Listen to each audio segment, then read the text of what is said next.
This video is purely for men that find themselves so incredibly successful when it comes to work and business, but seem to be unable to get the love, intimacy, and attraction that they deserve when it comes to women. And if that's you, then that's the exact person that needs to stay to the end of this video to know exactly how to fix this problem. Here's a brutal truth that nobody else is talking about. As a man, the kinder, nicer, and more reasonable and more agreeable you are, the less likely you are to get the intimacy and attraction that you're craving when it comes to women. And the reason for this is very, very simple. I'm going to break down exactly what makes you actually irresistible to women, how to attract high value women, and most importantly, how to get the intimacy and connection that you're so deeply craving. Plus, I'm going to reveal that one trait that will separate you from 95% of men in the market right now. For those of you who don't know, my name is Sadia Khan and I am a qualified psychotherapist. I was teaching psychology for over 10 years before I decided to become a therapist, and online I have been able to help thousands of men who make 6, 7, 8, even 9 figures a year. And the one thing that I find the most shocking about these successful men is how unable they are to replicate this success in their home. Unfortunately, what they find is that the more successful, the more valuable, the more they bring to the table, the harder it is to get the appreciation that they truly deserve and to find a woman that can match what they bring to the table. The main problem these men have is that they are hyper respected when it comes to work and business. Everywhere they go, everybody is in awe of what they've achieved. However, as soon as they get in the house, they get the exact opposite treatment. Instead of the appreciation for the life that they've created for their partner, instead what they get is distance, disrespect, and more so than anything, disconnection. And most men feel incredibly stuck. They don't know what they're doing wrong. On paper, they're doing everything right. They're very supportive, they're financially stable, they are not particularly toxic in any way, shape, or form. All they ask for is a bit of affection and appreciation when they get home. And for some reason, that just doesn't seem to be happening. I'm going to break down exactly why this doesn't happen for you. There are essentially 4 reasons why this keeps happening to you. First and foremost, the number one reason why you might be really successful at work and super unsuccessful in your relationships is because you're too much of a problem solver. And I know that sounds counterproductive, but what happens with men that are super successful at work, they think that they can solve every problem. So when they meet a woman who might be a bit of a bum, she might be a bit useless, she might not have a lot of money, she might not have a lot of intelligence, she might not have a lot going for her, super traumatized, loads of things wrong with her. Instead of thinking, this is not my match, they think, doesn't matter, I can solve that problem. She can't cook, no problem, I can solve that. She can't clean, don't worry, I can get a maid. She doesn't know how to do taxes, don't worry, I shall never need to. They solve every problem for their women. Here's the problem with that. The moment you keep solving women's problems for them, 2 things happens. She loses appreciation for you because she becomes more and more entitled. Secondly, she loses her own self-esteem because she relies on you so much to do everything. As her self-esteem gets lower and lower, she gets more depressed, more miserable, and what that looks like in terms of your relationship, she just becomes bitter and jealous of your success because she doesn't have the ability to find her own success since you stripped away the ability for her to do that. But that's the first problem they have. They keep solving problems, so therefore they find women with lots of problems to solve and they make them more entitled and they almost create a monster. Second reason why men find themselves in this problem is because they try to avoid conflict at all costs. And what I mean by this is men in this position, when they see something's wrong in their relationship, instead of addressing it and looking for a solution when it comes to that, they don't want to hurt their partner's feeling. So what might happen is they might notice that she's gained a lot of weight, they might notice that she's being a bit lazy, they might notice that she's not achieving a lot, they might notice these behaviors, but instead of saying it to her so that they can confront the issue, address it, and then resolve it, they want to tiptoe and pretend nothing's wrong. As a result, they're not truly honest in their relationships. And because they're not honest in their relationships, they're not getting a relationship that they truly like or the one that they truly deserve. Instead, they are just pandering to her sensitivity and just thinking, oh, she'll get too upset if I say that. Oh no, she'll be too upset. She'll be too upset. But in the process of being so tiptoeing around the issues, what you end up doing is becoming weaker. You don't express your needs while she remains completely open to expressing hers. What I find in this dynamic is that man is almost too afraid to express any need, and yet she's super demanding, super dominant. She has no problem saying exactly what she needs in the relationship, but he does. And because he is so submissive and so non-confrontational, he ends up just suppressing his needs while she ends up getting all her needs met. And the power dynamic in the relationship is super, super imbalanced. Third reason why this happens to men is that they don't have boundaries and deal breakers. And what I mean by that is men in these positions that find themselves in unhappy, unsatisfied relationships is whenever they see that there's a problem in the relationship, something they don't like, something that causes them discomfort, something that hurts them, instead of expressing it, they suppress it. And why they suppress it is they think that if I raise it, I'm going to come across as toxic or controlling, or she's going to lose her shit. She uses her emotional volatility as a weapon against you. She'll be so volatile when you raise something that you just avoid raising things. So what might happen is she might really overreact. She might, like, let's say for example, you want to suggest signing a prenup. Totally reasonable request.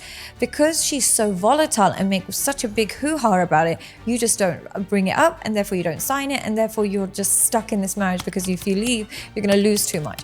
Or let's say, for example, you do or don't want to have kids. She's just so volatile about that discussion that you end up just not saying anything, and you don't set your boundaries. She might be coming home really drunk, talking to an ex, being really promiscuous online, but because she's so volatile, when you raise your concerns, you just don't raise your concerns anymore. That's another problem that they have. They are afraid that because she's more volatile in her responses, there's no point setting any boundaries. And because they don't set any boundaries, they don't actually have any deal breakers. And what I mean by deal breakers is there's not things in the relationship that they consider a end of relationship behavior pattern.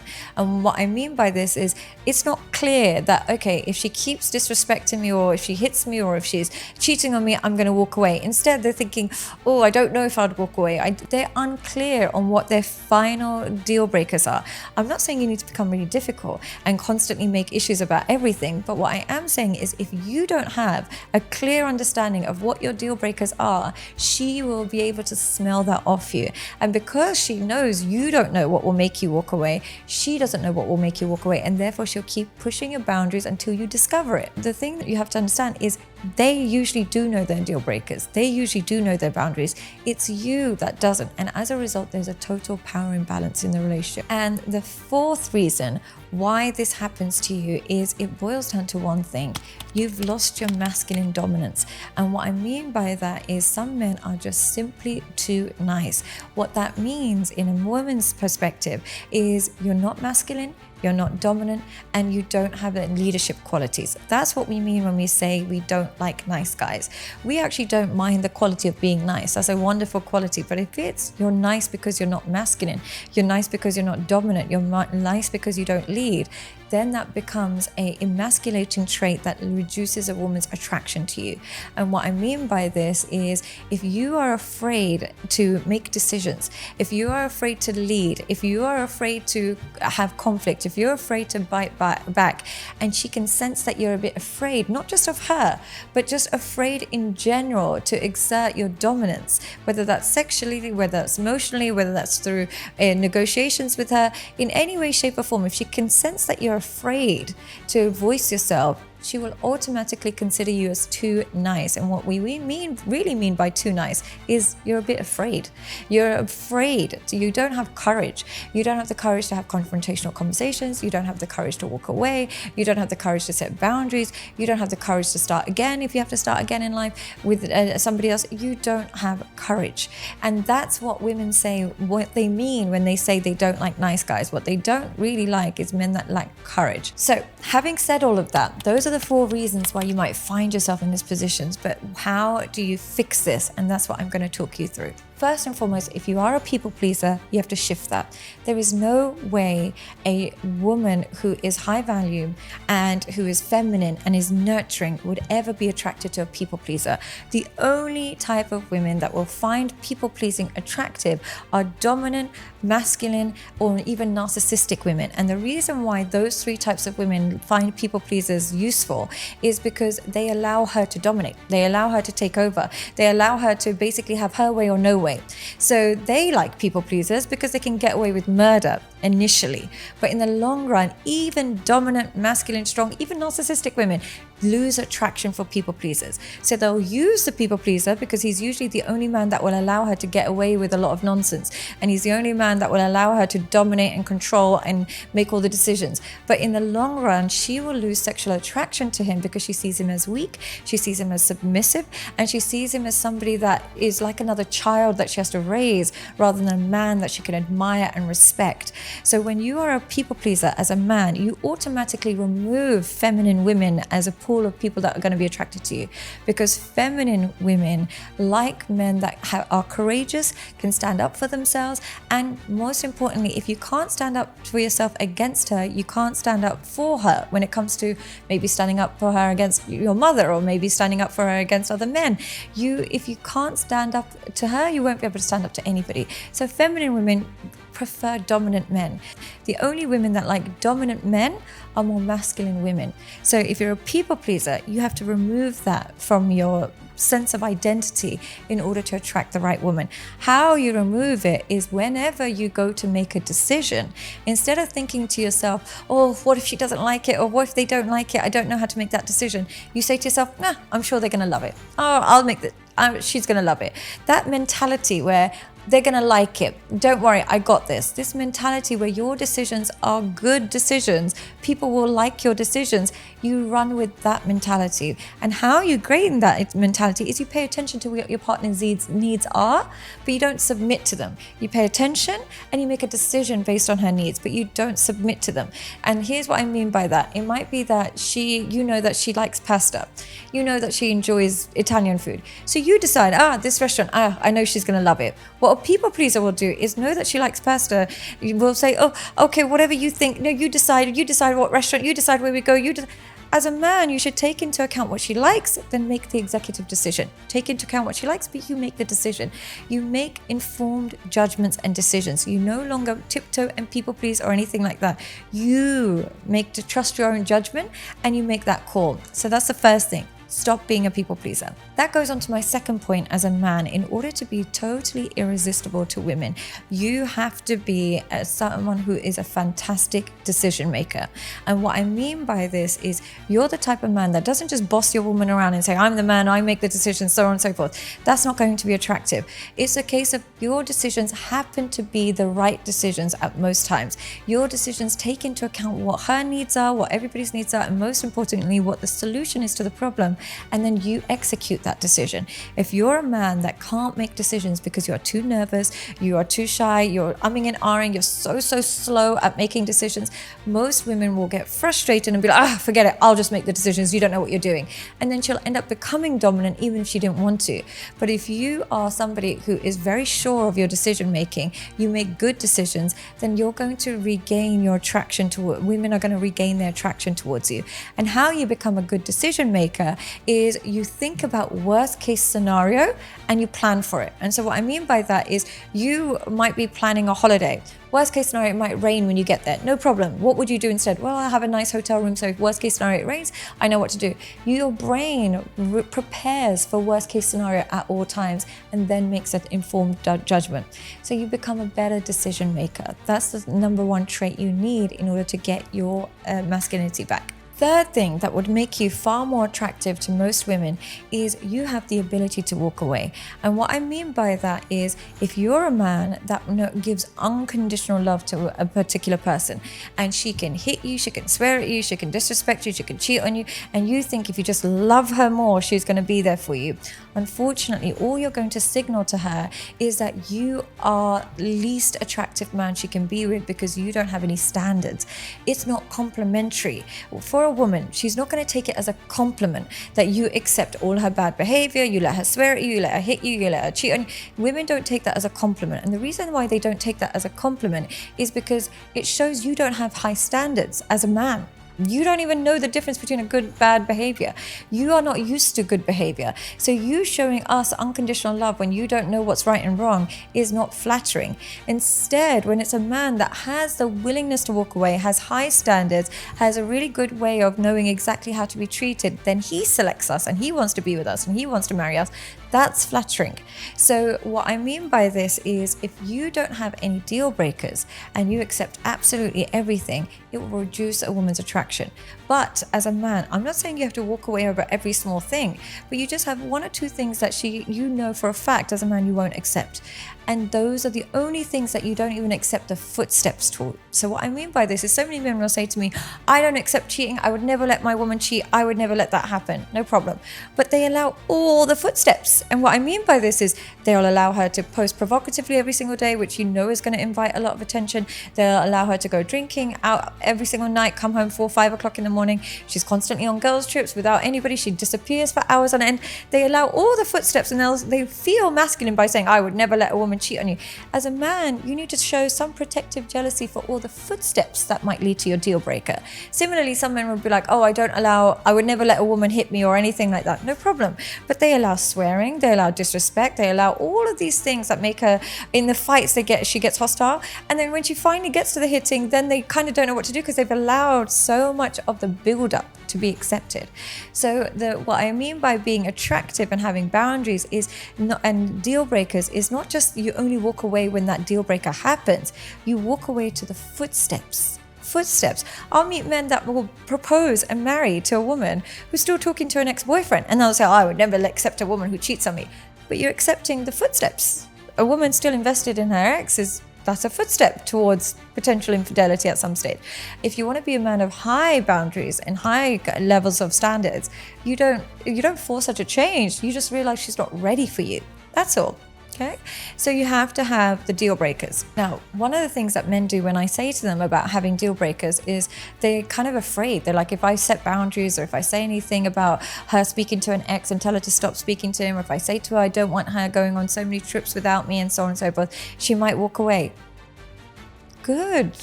Shouldn't your brain tell you, good, I should try and get rid of people who don't align with my values.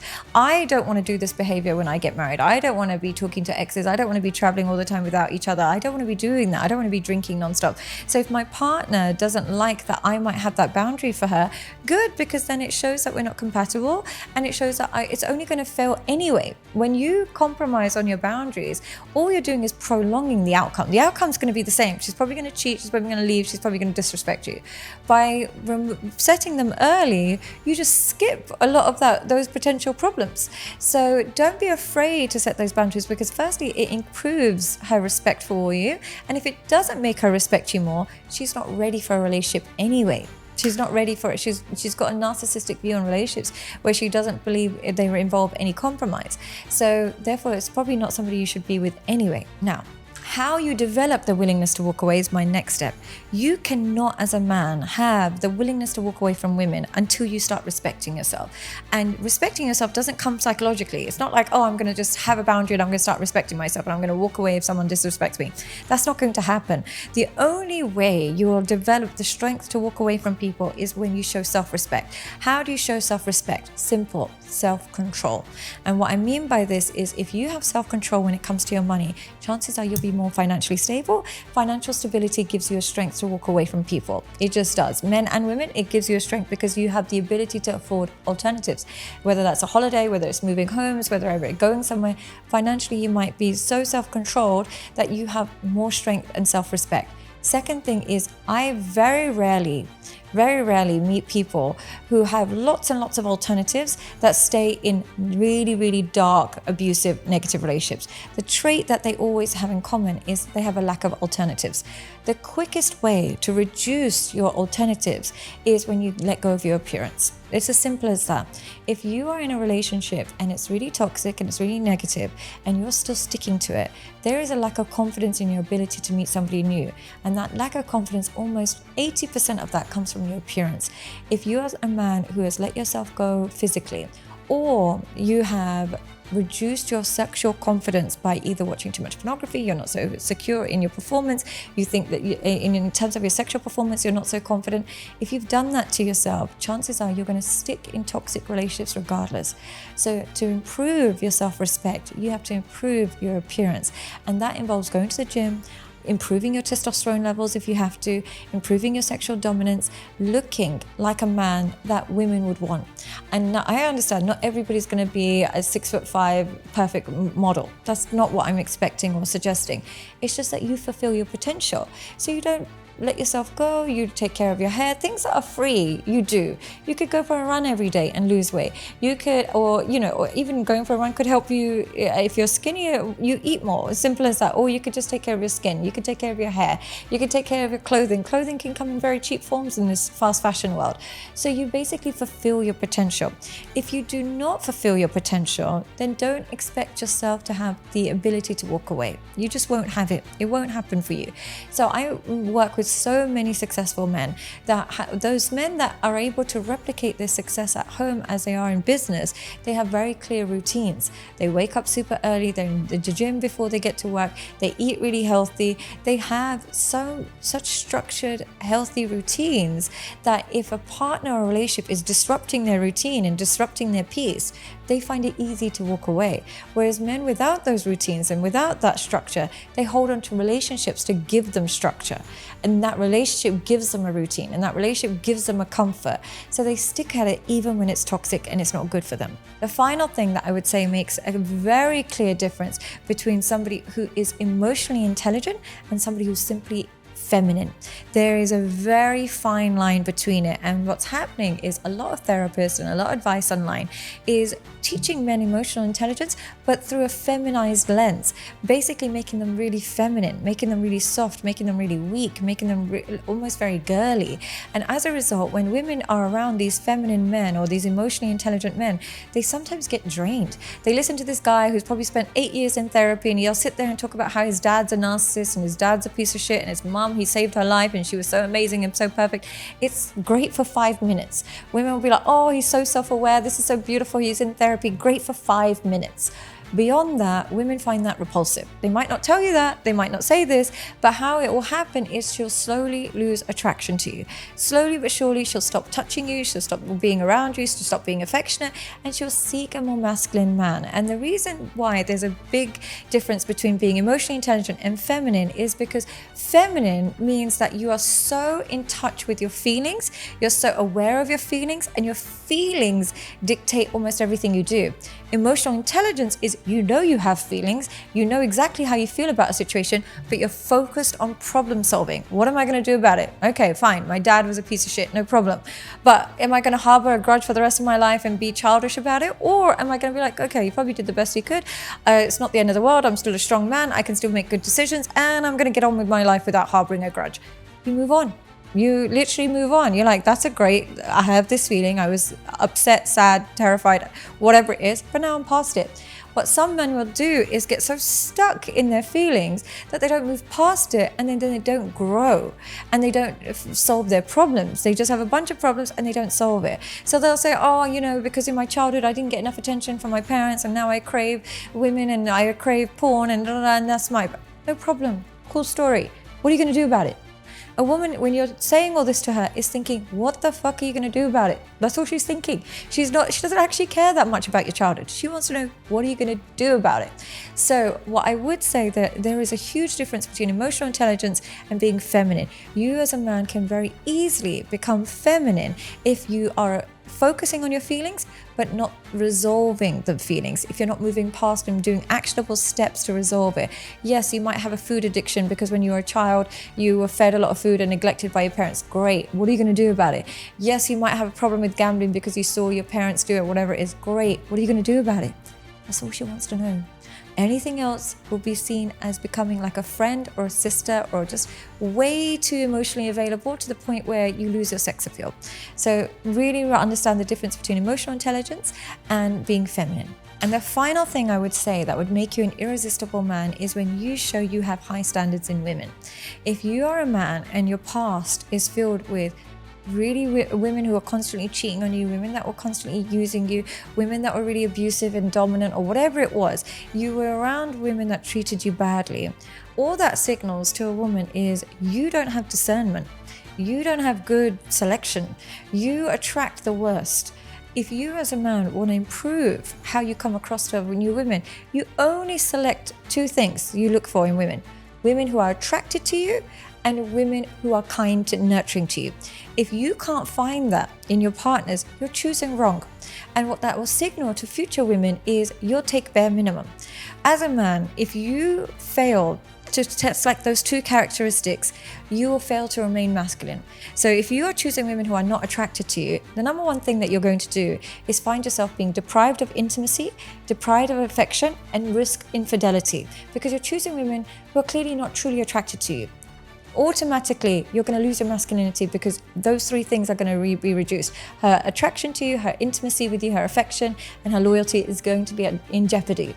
Second thing, if you don't choose nurturing women, and what I mean by nurturing is just general kindness. It's not difficult, like just general kindness. Women that see no harm in, if they have to look after your needs, you look after their needs. They see it as, of course, why wouldn't I look after my husband's needs? He looks after my needs, I look after his needs. It's no big deal.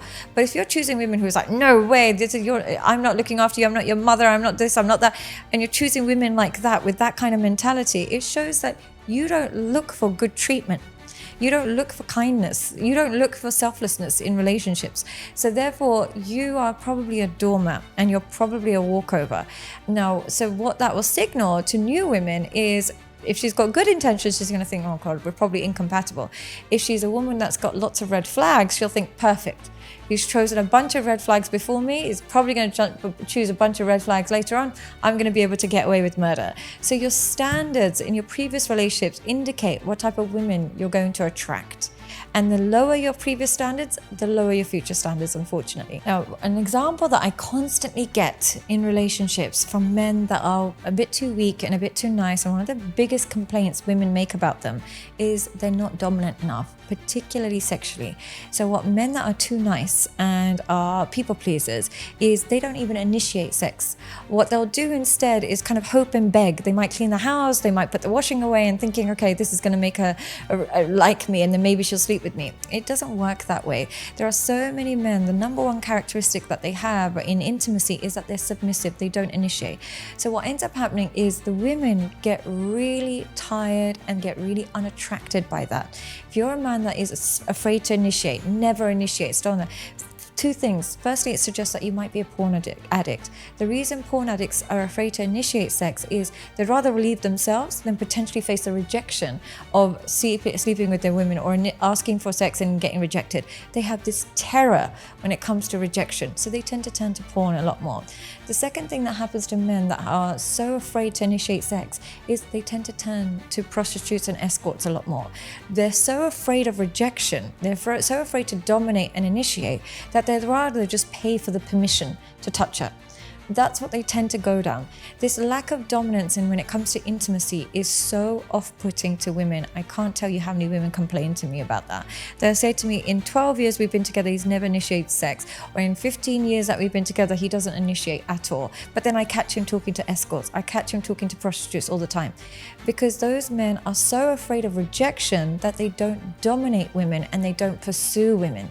And your inability to pursue and dominate women will remove your masculinity completely, because masculine men they like the chase. That's part of the process. They like arousing a woman. They like making her change her mind. Maybe initially she was busy or she was like washing dishes, and now because they touched her or kissed her or initiated something, now she's like with him. She's now intimate with him.